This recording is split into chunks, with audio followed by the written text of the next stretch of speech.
नमस्कार दोस्तों आज मेरे पास एक क्वेश्चन है, अध्यात्म क्या है।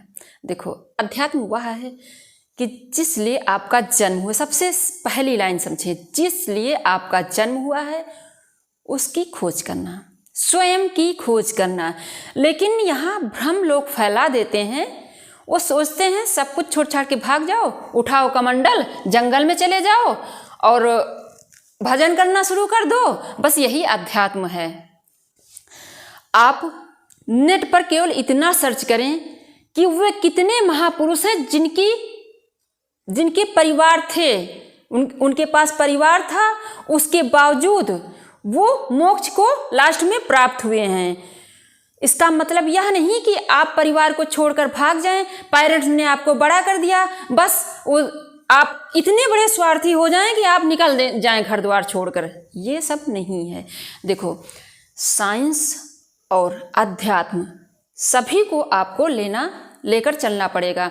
देखो, एक स्वास्थ्य में भी 4 आयाम रखे गए हैं, शारीरिक, मानसिक, सामाजिक, अध्यात्म। जब चारों प्रकार से आप स्वस्थ रहेंगे तभी एक मनुष्य कहलाएंगे, नहीं जानवर और मनुष्य में डिफरेंट नहीं होता है।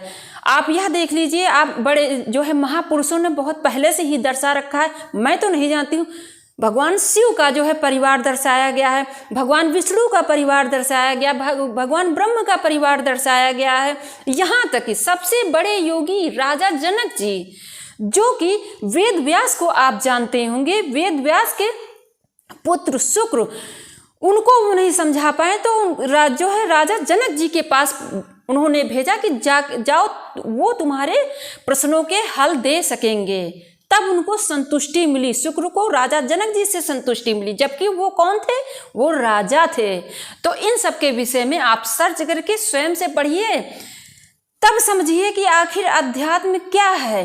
आप ये देखते होंगे कि वीडियो अध्यात्म सर्च करेंगे, अभी न जाने कितने लाखों वीडियो आपको मिल जाएंगे। वो छोटी सी बात पर अध्यात्म नहीं शुरू हो जाता है। प्रकृति और पुरुष को समझिए पहले। आपका जन्म किस लिए हुआ है? आपने कभी कुछ कर्म किए होंगे, अच्छे किए होंगे, बुरे किए होंगे, उनके फल आपको भोगने हैं। अगर अच्छे किए तो आपको थोड़े कष्ट कम मिलेंगे, बुरे किए होंगे तो कितनी भी कोशिश कर लें आप, कष्ट तो आपको होगा ही है। तो ये अध्यात्म है। तो यहाँ पर मैं इतना ही आज बताने वाली हूँ, और आगे बताऊंगी आपको। लेकिन यह समझ लीजिए, आप जब तक अपने कर्मों को सुचारू रूप से नहीं चलाएंगे, हाँ सबसे बड़ी बात है, आप गीता पढ़ें, गीता में कर्मों को विशेष स्थान दिया गया। श्री कृष्ण भगवान के पास परिवार भी था, राजपाट भी था, फिर भी वो कौन थे? वो ईश्वर थे।